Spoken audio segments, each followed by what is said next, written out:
HR Funk here, and welcome to my scariest Halloween special ever.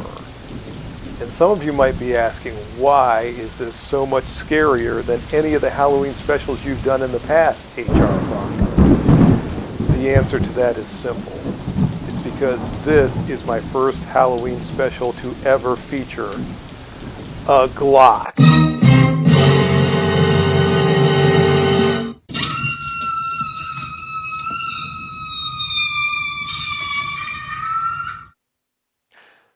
Hi folks, HR Funk here, and welcome to my annual Halloween special. And yes, just as I said in the intro, this year's Halloween special does feature a Glock pistol. And I wanted to use this Glock pistol in this continuation of my new versus old series, and also combine it with the Halloween special to have some fun and also do some shooting and see if we can find out anything about whether or not the new pistols are really outdoing the old pistols with all the modern engineering enhancements. So here we go. Representing the new pistols in today's shootout is going to be this very Glock 43 that you saw in the intro. And I believe this is Glock's smallest iteration of their 9mm pistol. And even though the 43 is not a brand new design, it's been around for a few years, it is a current production handgun.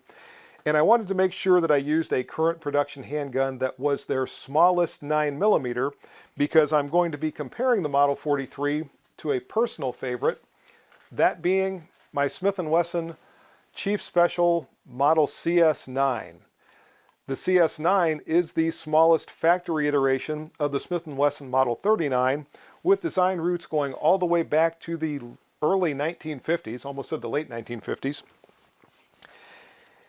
And both of these handguns are intended for concealed carry. They are both 9mm parabellum chambered handguns, and they are intended for the same role, but the Glock has the advantage of about a decade and a half of design enhancement and engineering enhancements over and above the Smith & Wesson Model 39 or CS9. So are we going to see any enhancement in performance with the newer Glock handgun than we see with the traditional Smith & Wesson styled handgun that ceased production maybe 20 years ago, thereabouts? In the early 2000s somewhere is where the Chief Special line was discontinued.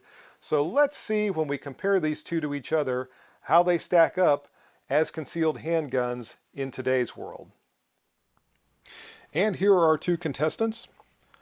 I'll start things off with the Glock 43, and as you can see, it is essentially constructed exactly the same as every other Glock on the market, featuring the steel slide and barrel and Glock's proprietary melanite coating on the slide. The frame is polymer, as you can see. This does have Glock's safe action trigger. You can see the drop safety there in the trigger face to prevent the trigger from being depressed if there's not a trigger finger pushing that down. And the pistol feeds from a 6-round detachable box magazine. Switching gears to the CS9, these were constructed with a stainless steel slide and barrel that you can see here. They also featured an aluminum alloy frame. They came from the factory with Hogue rubber grips that you can see here. The CS9 feeds from a 7-round straight column magazine that you see there. And they utilize Smith & Wesson's traditional operating system, which requires a double action trigger pull for the first shot, and then each successive shot utilizes a single action trigger pull. And when the pistol is first loaded, or if the shooter wishes to decock after firing, the safety decocker safely lowers the hammer, and then when the safety is raised to the upper position, that puts it back in the double action firing mode. Now, as I said before, both of these handguns were intended for concealed carry, and dimensionally they are very, very close. When I line up the grip tangs between the two, they are almost identical in terms of their overall length. In fact, they might be identical, if I can keep the Glock from falling off of there. If we turn them on their slides, and I should probably turn them around this way, the CS9 is slightly taller by maybe 3/8 of an inch here at the back, or maybe not quite that much, maybe more like 1/4 of an inch. But the CS9, as I mentioned a moment ago, holds one more round in the magazine. So you do get something for that additional height with the CS9. For thickness, the Glock is thinner than the CS9, mainly because, as you can see there, the slide stop on the CS9 does protrude slightly from the side of the frame, and we don't have that with the Glock. It appears the CS9 slide might also be just a little bit thicker without the slide stop, and I'll go ahead and break out my calipers and see what the measurements are. So the Glock slide right behind the ejection port is measuring about 0.865 inches, if I can hold everything steady. And the CS9 slide is about 0.923 inches, or thereabouts. Again, as it moves slightly in my hand, you see the measurements change a little bit. But essentially, the CS9 slide is slightly thicker, not tremendously so, and after years and years of carrying this particular handgun, I can tell you that it is not obtrusive at all to carry because of its thickness. When it comes to weight, the Glock 43 comes in at an unloaded weight with the magazine in place of 18.3 ounces.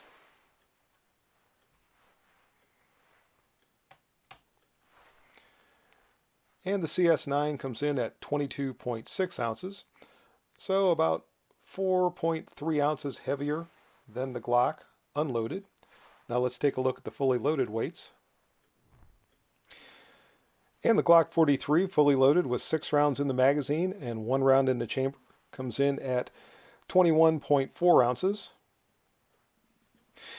And the CS9 fully loaded with 7 rounds in the magazine and 1 round in the chamber comes in at 21.6 ounces. Now that reduction in slide thickness, or maybe I should say overall thickness, does come at a slight cost, that being using the slide stop to lock the slide open. As you see, there is a very small tab right here that the shooter has to push in order to engage that. And it's not difficult to do, as I just demonstrated there, but it is something that takes a little bit more attention to what you're doing than the larger slide stop on the CS9, which is just easier to find and easier to manipulate because it's bigger. Also, we see the safety decocker here on the CS9 with no corresponding control on the Glock 43. So for anyone who wants the absolute simplest operating system possible, the Glock 43 obviously wins in that category. Taking a look at the barrels between our two contestants, the Glock barrel is slightly longer. Not tremendously, but enough that I can see the difference, which is surprising considering they were almost identical in overall length when the pistols were assembled. For disassembly, the Glock does require the trigger to be pulled just like virtually every other Glock, and the Smith & Wesson features the standard Smith & Wesson semi-auto takedown, which is not difficult. Some folks overcomplicate it, but it does not require the trigger to be pressed in order to disassemble the Smith & Wesson. So again, that might be something to consider. Have we really seen a tremendous advancement in our new handguns? And I'll bring this over here where it can be seen. When we're still having to press the trigger in order to disassemble it and run some potential risk with doing that. And the next time that there is an accidental discharge when someone is attempting to disassemble their Glock pistol will not be the first time that's happened. Taking a look at the sights, the Glock 43 features Glock's standard rear sight and standard white dot front sight. So nothing surprising there. These sights are functional. This is another thing that a lot of shooters don't like. I really don't mind them. They work okay for me. I can generally hit what I'm shooting at when I'm using a Glock. The CS9 came with a 3-dot sight system that you can see here, which at the time this pistol was manufactured was pretty much standard. Most manufacturers use some version of that, and many still do. I also think that's a perfectly functional sighting system. Turning my attention to the grip design, it's no secret to anyone who's watched my videos for a while that I am not a big fan of the grips on Glock pistols. That said, this seems to be a little better than most. It is a little bit more rounded here to fit the palm of the shooter's hand better. But I do notice that it's so thin that it just doesn't seem like there's a lot to get a hold of, and also the grip being as short as it is just seems like you want a little bit more there to get a good grasp on this pistol. Fortunately, it does have the finger extension on the magazine, which helps tremendously. If that wasn't there, that would be extremely odd to try to get a hold of. The CS9 with its Hogue grips feels much better in the hand. It fills the shooter's hand better. The tactile quality of the rubber grips is very noticeable, although once again the finger extension on the magazine is a nice addition. Interestingly, when it comes to manipulating the controls, if we look at the magazine release, and we would be releasing the magazine when the pistol was fired to slide lock, I'm pushing the magazine release and you saw it drop slightly there, but I can't even shake it out of there. You basically have to pull the magazine out of the pistol. With the CS9, if you fire to slide lock and hit the magazine release, it falls free. In fact, there's actually some energy pushing it out of there to remove it from the pistol. So that's another thing that I notice with the older design that actually functioned a little bit better.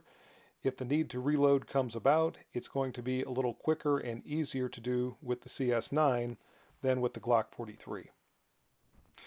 Something else I noticed with the Glock 43, and this is all dummy ammunition that I have in this magazine, but the magazine is completely full and the slide is down.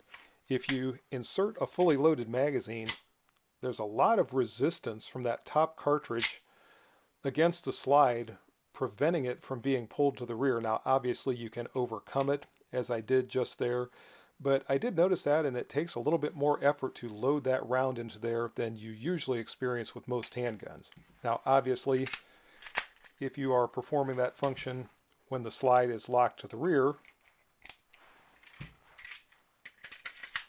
then there's no problem whatsoever. But I did notice that when I was working with this pistol, and it just struck me as a little bit odd.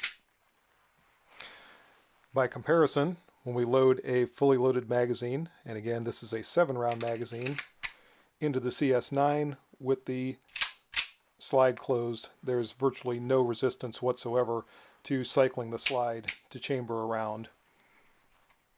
So again, that was something I noticed that definitely is better in the older pistol. One of the biggest differences between our contestants is the trigger action.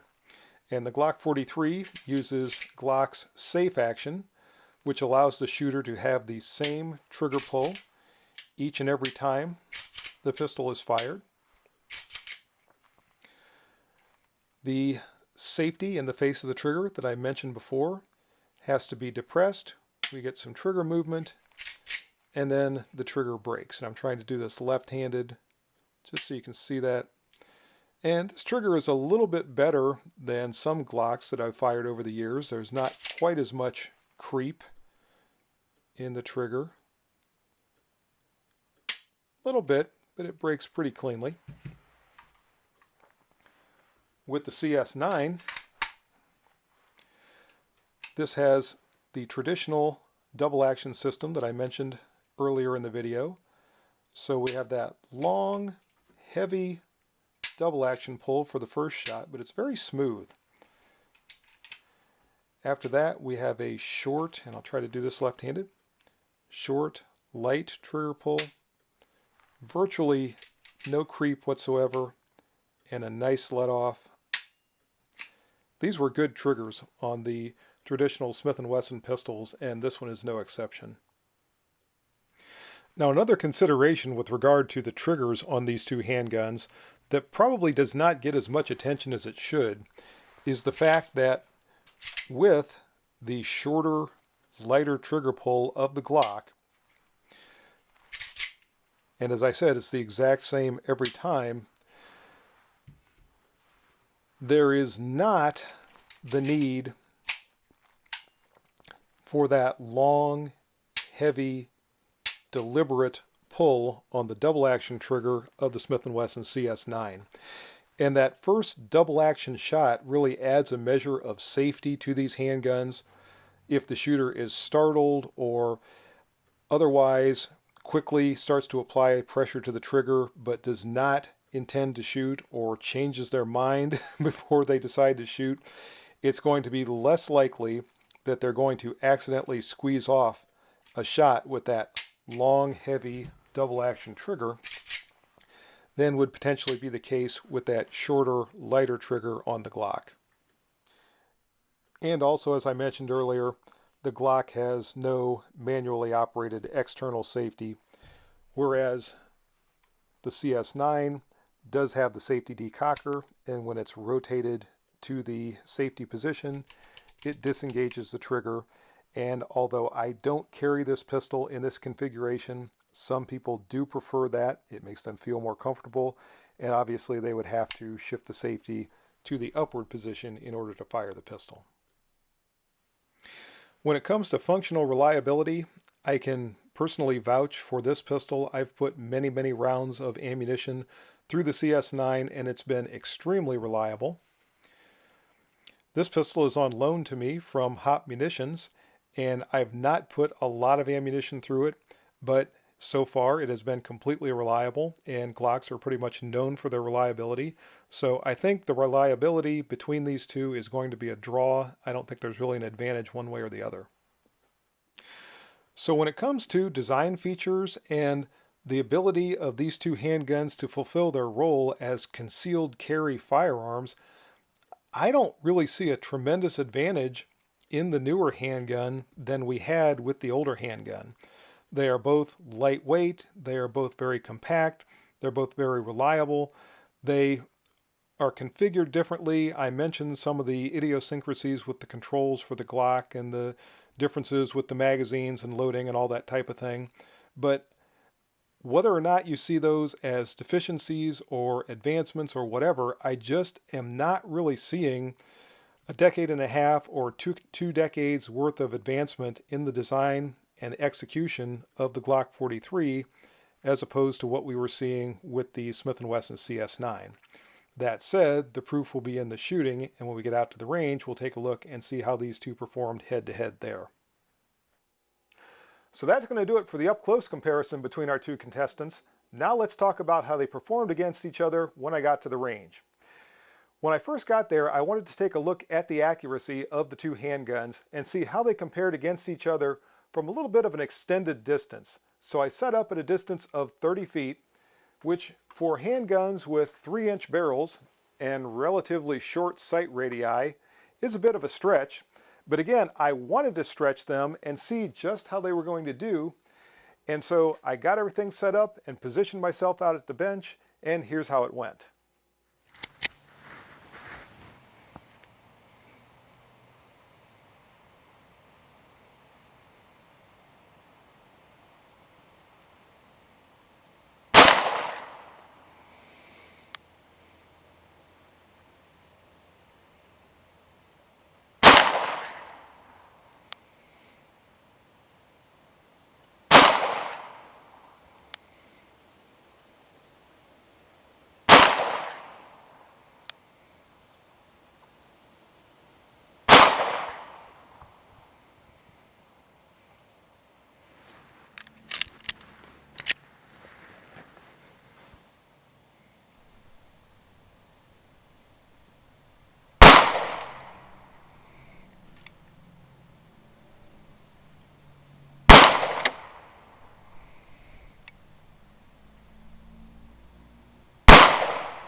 And from that distance of 30 feet, both of those pistols impressed me. I didn't expect either one of them to be quite that accurate. The Glock is slightly more accurate. These 5 shots are in a little over an inch, maybe an inch and a quarter, give or take. I'll have to measure these when I get back to the shop. And the CS9 put its 5 shots in just a little bit larger group. That might be an inch and a half. Again, I'll have to measure these to get a center to center measurement and figure out exactly what the dimensions of these groups are. But again, both pistols perform very well from that rested position at a distance of 10 yards. And here are the targets with those 2 impressive groups. After measuring the group fired by the Glock, it came in at 1 3/8 inches, which again I think is pretty impressive. And not very far behind it at all is the Smith & Wesson CS9, which came in with a group that measured 1 5/8 inches. So a 1/4 of an inch difference center to center between the two, but obviously both of them are more than adequate for defensive use, especially at distances that are going to be a little bit more reasonable. Now we can see the CS9 was hitting a little bit low with this ammunition that I was using. This was 115 grain Blazer brass ammunition. And the Glock is hitting maybe just slightly high, but again, both of them are more than adequate for any sort of defensive use. So I think the accuracy, I guess the Glock won the accuracy by a hair, but if I reshot these, we could absolutely see them reverse. So I think I'm really going to call the accuracy a draw. Next, it was time to try our 2 contestants in some more dynamic shooting. And since this is the Halloween special, I decided to use Halloween appropriate targets. I broke out the zombie targets for this one, folks, and the last time I used these targets, somebody got upset with me because they said their small children were watching the video, and when they saw the zombie targets, it scared them. So this is fair warning. I'm about to show the zombie targets. If you have small children, please take appropriate measures so they don't see anything scary. And I could see, looking at these targets, how small children might be frightened of them. So I'm going to keep talking here for a little bit longer to give you plenty of time and plenty of warning before I go back out to the range with the zombie targets. And for this particular drill, I set up at a distance of 5 yards, and since I'm shooting at zombies, all the shots that I fired at the zombie targets are headshots. So for the first drill from that distance of 5 yards, I was firing controlled pairs at my zombie, again 2 consecutive headshots, and I was initiating the firing with my shot timer, and I decided since these contestants were intended for concealed carry that I would draw from concealment in order to engage my zombies.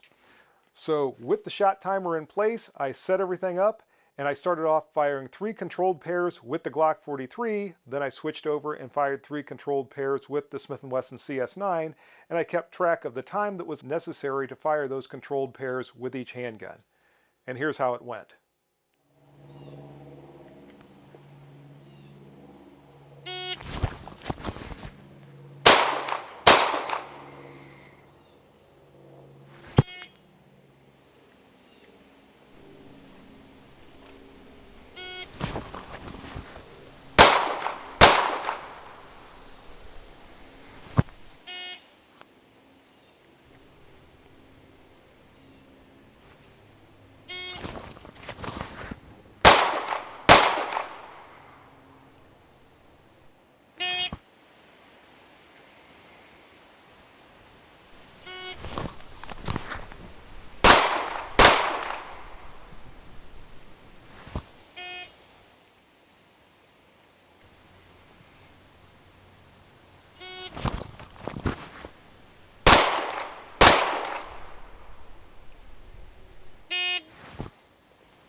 And here are the 2 5-yard zombie targets. This is the Glock target on the right, and the Glock has a nice tight 6-shot group. All those headshots are good. They all stopped the zombie, so I survived that 5-yard attack. The CS9 has a slightly larger group, but I still managed to keep all the shots on the head. It's a little questionable as to whether or not this one would have stopped the zombie, but they did all stay on the head, which really was my target with these 2. And when I look at the times, The Glock times were 3.25 seconds for the first controlled pair, 3.1 seconds for the second controlled pair, and 3.05 for the last. That gives the Glock an average time for drawing from concealment and putting 2 shots on the zombie of 3.13 seconds. For the CS9, the times were 3.23 for the first controlled pair, 3.5 for the second, and 3.49 for the third, for an average of 3.41 seconds for each controlled pair. So on average, the difference between the two was just over 1/4 of a second. Now, how many of you thought that was going to be a lot greater time, since I'm managing that trigger transition with the CS9? But it was actually, I think it came out to 0.28 seconds difference on average to put my controlled pairs on the zombies with each of the handguns. Definitely the time favored the Glock, the accuracy favored the Glock, but when we look at this, not necessarily for stopping a zombie, but for defensive accuracy, and we consider certain things like the safety advantage of the longer, heavier double action trigger, I'm tempted to call this a draw, but if I do, everyone's going to say that I'm favoring the Smith & Wesson pistol, so I'm going to say the Glock won this one for the 5-yard zombie attack, but it didn't win by much. For the next drill, I remained at that distance of 5 yards, and the reason I did so is because the next target, as you'll see, features multiple zombies on the target, and they're depicted as being farther away from the shooter. So because of that, and since I was shooting at smaller heads on these zombies, I stayed at that distance of 5 yards. This time, on initiation of the shot timer, I had to draw and try to put 2 headshots on each of the zombies that were attacking me. And here's how that one went.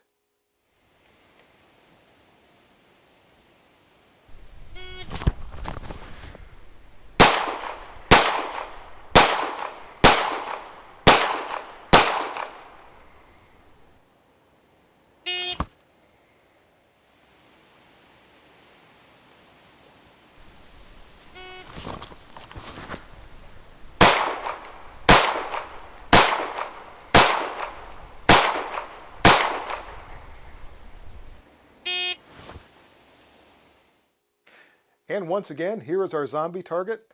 The Glock pistol shots are marked with the green stickers, and the Smith & Wesson CS9 are marked with the red stickers. And this time around, the Glock was the clear winner. I managed to get 2 good headshots on the first zombie here with the Glock. I have 1 good headshot and pulled one just off to the left with the second zombie. I have another good headshot right here on this zombie, and then one that I put out here in her hair.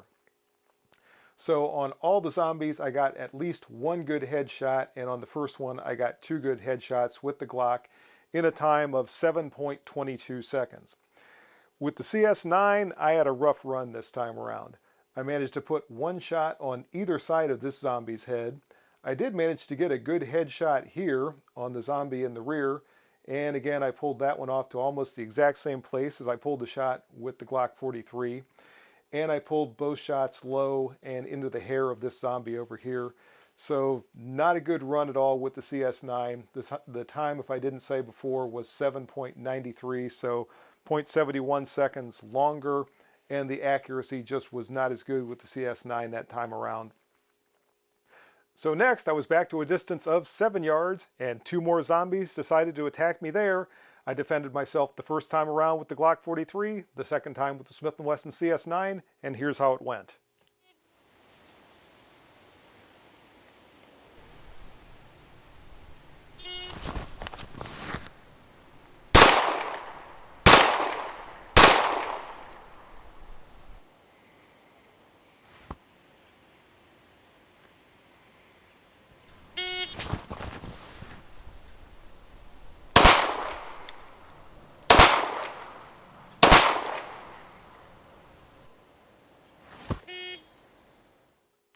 And here are those 2 7-yard zombies. The one on your right is the one that I used for the Glock 43, and the one on your left is the one that I used for the Smith & Wesson CS9. And look at this group with the CS9, even managing that double action, single action, trigger transition. That is a very impressive group, basically all three of them on the eye of that zombie. So I think the CS9 redeemed itself a little bit this time after that multiple zombie stage that I had the last time around. The group obviously is larger and not placed quite as well with the Glock 43, but the big factor here in favor of the Glock is the fact that I fired these 3 shots with the Glock 43 in a time of 5.23 seconds. It took 6.89 seconds to fire these shots on the zombie with the Smith & Wesson CS9, so over a second and a half longer to fire these 3 shots than it took to fire these 3 shots. Now, all of you are going to have to make a determination as to how significant you think that time difference is. Again, very impressive accuracy that time around with the CS9, but it did take longer to fire those shots than it did with the Glock. So again, I have to award this stage to the Glock pistol, even though the accuracy was not quite as good, because I achieved this level of accuracy so much faster. And on we go in the shootout, folks. I moved back to a distance of 10 yards, and from that distance, I had a pair of zombies attacking me. And on signal from my shot timer, I had to put 2 shots on each zombie. Again, 2 headshots, starting once again with the Glock 43, and here's how it went.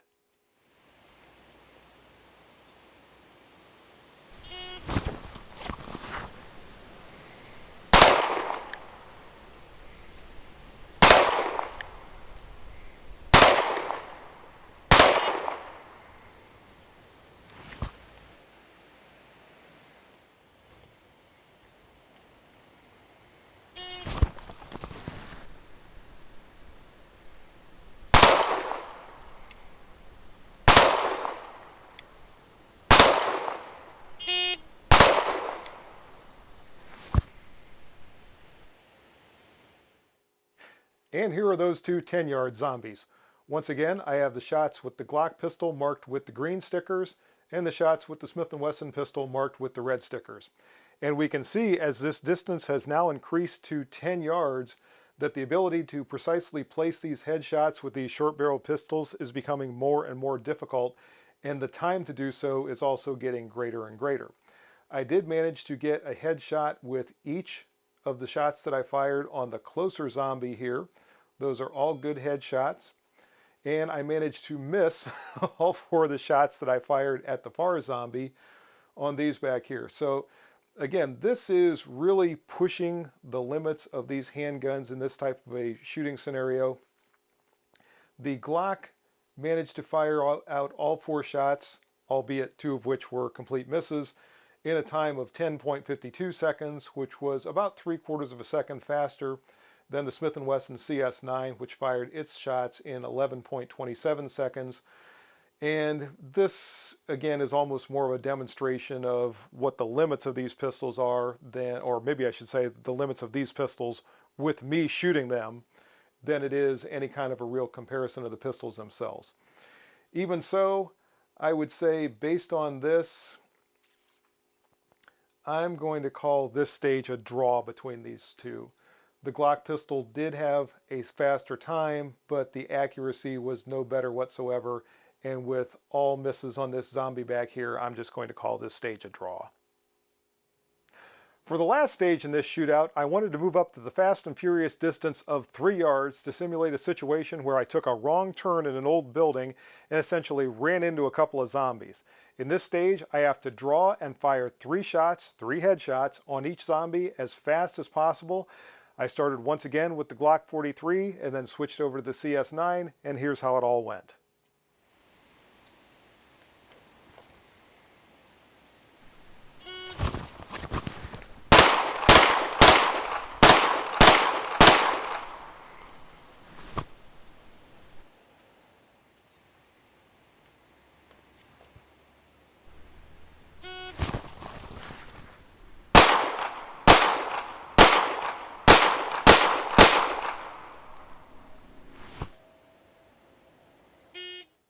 And here are the results of that last 3-yard stage.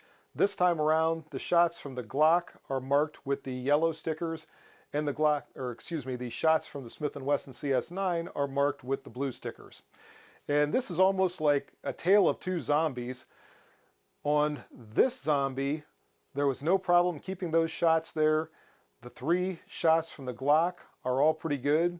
There's a nice tight group. Basically 2 shots from the Smith & Wesson CS9 went through the same exact hole, and I couldn't ask for much better than that.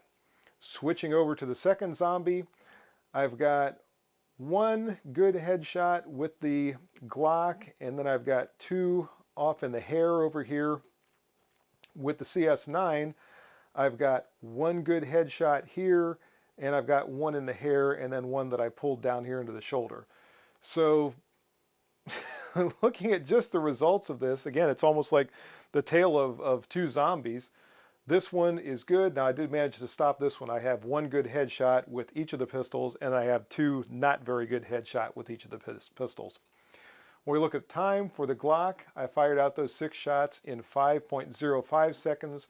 For the CS9, I fired out those shots in 6.21 seconds.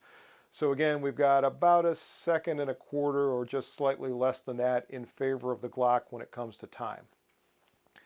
So now let's talk about the results of all of the zombie shooting and see what we can determine as far as the advancement in firearms technology between the Glock 43 as opposed to the Smith & Wesson CS9.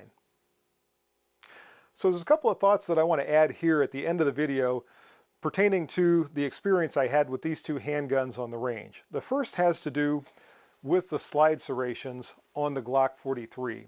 And this is not exclusive to the 43 because I've run into this issue with other Glock pistols in the past. And that's the fact that these serrations are not very aggressive, and the finish on the Glock slide is somewhat slippery. So when I was hand cycling the action to load the pistol and lock the slide open and just generally handling it at the range, I did notice that there was that tendency for my hand to want to slide off of the Glock, whereas the slide serrations on the Smith & Wesson CS9 are much deeper and much more aggressive, and it's just easier to get a hold of those to load the pistol or manipulate the slide. So I wanted to point that out. Also, one of the nice things about the CS9 when it was in production is the fact that if anyone had a Smith & Wesson Model 39 or one of the later 3900 series, the CS9 would accept the standard magazines from those pistols. So the shooter could either load or reload with an 8 or 9 round magazine, depending on which pistol or which era the magazine came from. And the CS9 would work perfectly fine with that extended capacity magazine. I'm not aware of an extended magazine of any kind for the Glock 43, so the 6-round magazine is pretty much it for this pistol. That was another nice thing about the older design that I think is lacking from the newer Glock pistol. Another thing I wanted to point out has to do with the recoil impulse of these 2 pistols. Now, as compact 9mm, neither one of them has really arm-breaking recoil or anything of the sort.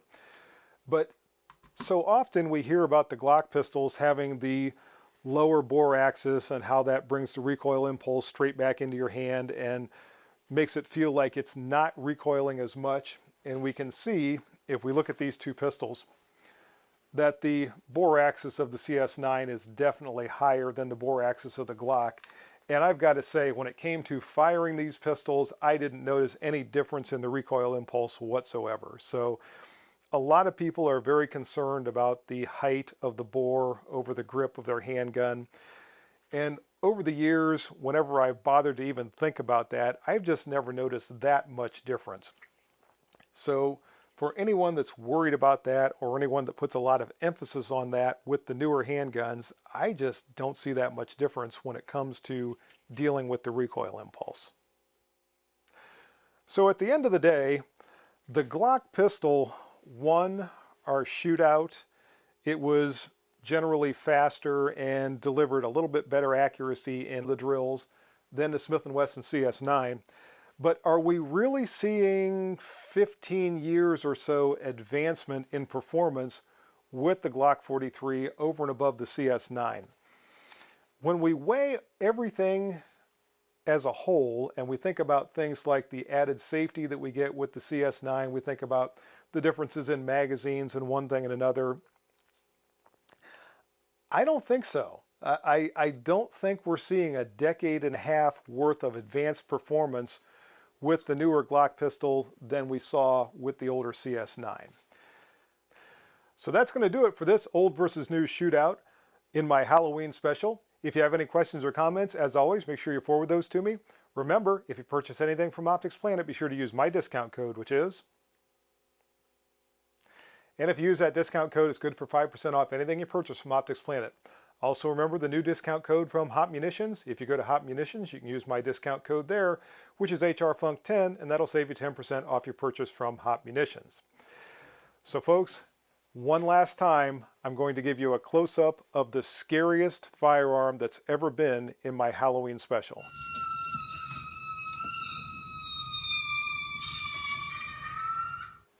Until next time, folks, good shooting and happy Halloween.